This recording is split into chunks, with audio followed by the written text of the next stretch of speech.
আসসালামু আলাইকুম। দেখুন আজকে ওয়েদারটা অনেক নাইস লাগতেছে, তাই আপনাদেরকে একটু শেয়ার করি। দেখুন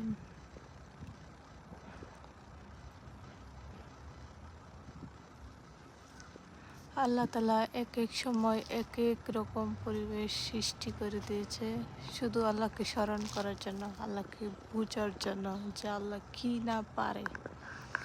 আমরা আসলে দুনিয়ার মোহ পড়ে সবাই ভুলে যাই, কে কারে ঠকাবো, কারে মিথ্যা কথা বইলা কারে ধোঁকা দেওয়া যা, আমরা ওইভাবেই থাকি। একটা বার যদি আল্লাহর সৃষ্টির দিকে লক্ষ্য করি, পরিবেশগুলো দেখি, প্রাকৃতিক জিনিসগুলো দেখি, আমরা সত্যি আসলে অনেক পরিবর্তন হয়ে যাব। আমরা আসলে মানুষ এতটাই খারাপ, কে কারে ঠকাইতে পারি, কে কারে ধোঁকা দিতে পারি, ওই দান্দায় থাকি। দেখছেন।